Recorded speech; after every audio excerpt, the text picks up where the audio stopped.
Hi friends, welcome back to my channel with me Vijayalakshmi Janarthanan. இன்றைக்கி என்ன recipe உங்கள் கூட ஷேர் பண்ண போகிறோன்னு பார்த்தீங்கன்னா, நம்ம ஹோட்டல்லேருந்து வாங்கி சாப்பிடும்போது மட்டும் பூரி மசாலா டிஃப்ரெண்ட்டாக டேஸ்ட்டாக இருக்குல்ல. ஸோ அதை எப்படி நம்ம வீட்டில் செய்யலான்னு பார்க்கலாம். அதுக்கு ஃபஸ்ட்டு இந்த மாதிரி ஒரு கடாய் எடுத்துப்போம். அது நல்லா ஹீட் ஆனதும் எண்ணெய் விட்டுட்டு, எண்ணெய் நல்லா காஞ்சி வந்ததும் கொஞ்சமாக கடுகு, கொஞ்சமாக சீரகம், இது நல்லா பொரிஞ்சு வரட்டும், வெயிட் பண்ணலாம். இது பொரிஞ்சு வந்ததும் ஒரு கைப்பிடி அளவுக்கு கடலைப்பருப்பு ஆட் பண்ணிக்கலாம். மோஸ்ட்லி நம்ம கடையில் வாங்கும்போது கடலைப்பருப்பு நிறையவே போட்டு செஞ்சுருப்பாங்க. இப்போ கடலைப்பருப்பு போட்டாச்சு. இது நல்லா பொரிஞ்சு வரட்டும். இந்த டைமுக்கு 2 காஞ்ச மிளகாய் ஆட் பண்ணுறேன். உங்களுக்கு காரம் எக்ஸ்ட்ரா வேணும்னா நீங்கள் 3 கூட ஆட் பண்ணிக்கலாம். இப்போது இதெல்லாம் நல்லா ஃப்ரை ஆகி வரட்டும், கலர் சேஞ்ச் ஆகட்டும்.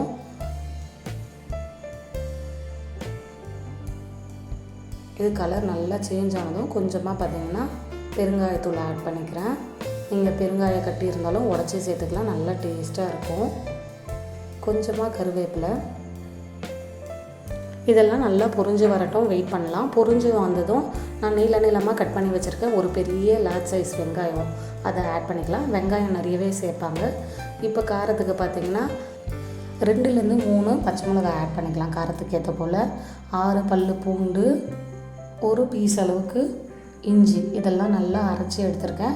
அதை தான் இப்போது நான் ஆட் பண்ண போகிறேன். இதை ஆட் பண்ணி நல்லா ஃப்ரை பண்ணி விட்டுடலாம். காரத்துக்கு வேறு எதுவுமே எக்ஸ்ட்ரா ஆட் பண்ணல, வெறும் பச்சை மிளகா மட்டும்தான். இப்போ நல்லா வெங்காயம் வதங்கிடுச்சு. இந்த டைமுக்கு 2 மீடியம் சைஸ் அளவுக்கு தக்காளி கட் பண்ணி எடுத்துருக்கேன். அதை ஆட் பண்ணிப்போம். ஆட் பண்ணி நல்லா இந்த மாதிரி மிக்ஸ் பண்ணி விட்டு, இப்போ கொஞ்சமாக மஞ்சத்தூள் ஆட் பண்ணிடலாம். ஆட் பண்ணிவிட்டு இது நல்லா வெந்து வரட்டும். மஞ்சத்தூள் வாசனை போனதும் ஒரு 1/2 டம்ளர் அளவுக்கு தண்ணி சேர்த்து இது நல்லா அந்த தண்ணியிலேயே வேக வச்சு எடுத்துக்க போகிறேன். கிட்டத்தட்ட பார்த்திங்கன்னா ஒரு 7 to 8 மினிட்ஸ் அளவுக்கு மூடி போட்டு நல்லா வேக விடலாம். இப்போது இந்த தண்ணி நல்லா கொதித்து இந்த மாதிரி வெந்து வந்துடும் வெங்காயம் தக்காளிலாம். இந்த டைமுக்கு நான் ஒரு 3 உருளைக்கிழங்கு நல்லா வேக வச்சு எடுத்துருக்கேன். தோல் உரித்து ஸ்மாஷ் பண்ணி எடுத்துக்கலாம். இப்போ ஸ்மாஷ் பண்ண பொட்டேட்டோவை இந்த வெங்காயம் தக்காளியோடு சேர்த்து இந்த மாதிரி நல்லா மிக்ஸ் பண்ணி விட்டுடலாம். இதோட கன்சிஸ்டன்சி பார்த்திங்கன்னா நல்லா ஒரு மாதிரி கிரேவியாக இருக்கும். இப்போ தேவையான அளவுக்கு உப்பு சேர்த்துட்டு நல்லா வேக விடலாம். நான் இங்கே 1 டேபிள் ஸ்பூன் அளவுக்கு உப்பு சேர்த்துருக்கேன். எக்ஸ்ட்ரா வேணும்னா பார்த்துட்டு ஆட் பண்ணிக்கலாம். இப்போ இதை நல்லா மிக்ஸ் பண்ணி விட்டுட்டு திரும்பவும் 1/2 டம்ளர் அளவுக்கு தண்ணி சேர்த்துக்கலாம். இதோட கன்சிஸ்டன்சி இப்போ திக்காகும். இப்போ 2 டேபிள் ஸ்பூன் அளவுக்கு கடல மாவு எடுத்து தண்ணியில் கரைச்சி எடுத்துருக்கேன். இதை இதோடவே சேர்த்துடலாம். சேர்த்ததுக்கப்புறம் நம்ம தண்ணி ஊற்றணும் இல்லையா, அதனால் கண்டிப்பாக நல்லா திக்காகிடும். அண்ட் தென் பார்த்திங்கன்னா இது நல்லா ஒரு கிரேவி கன்சிஸ்டன்சியில் தான் வச்சுருக்கோம். அதனால் டேஸ்ட்டாக இருக்கும். இப்போ திரும்பவும் மூடி போட்டு ஒரு 7 நிமிஷம் அளவுக்கு நல்லா கொதிக்க விட்டு எடுத்துக்கலாம். இப்போ பாருங்கள், இது நல்லா கொதித்து வந்திருக்கு. இந்த டைமுக்கு இதை நல்லா மிக்ஸ் பண்ணி விட்டுட்டு திரும்பவும் ஒரு 3 நிமிஷம் அளவுக்கு நல்லா கொதிக்க விடலாம். ஏன்னா நம்ம கடல மாவு ஆட் பண்ணியிருக்கோம் இல்லையா, அதோட பச்சை வாசனை போகணும்.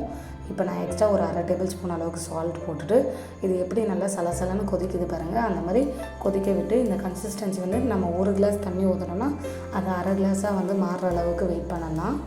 இப்போ இது ரெடி ஆகிடுச்சு. ஒரு கைப்பிடி அளவுக்கு கொத்தமல்லி சேர்த்துட்டு நல்லா மிக்ஸ் பண்ணி இதை அப்படியே சர்வ் பண்ணால் நல்லாயிருக்குமா? இது கூட காம்பினேஷனாக ஒரு பூரியோ இல்லை சப்பாத்தியோ செஞ்சால் தானே நல்லாயிருக்கும். இப்போ நான் எண்ணெயை நல்லா கொதிக்க விட்டு பூரி போட்டு எடுத்துக்க போகிறேன். இந்த பூரியெல்லாம் பார்த்திங்கன்னா நல்லாவே ஃப்ளஃபியாக எழும்பி வரும்.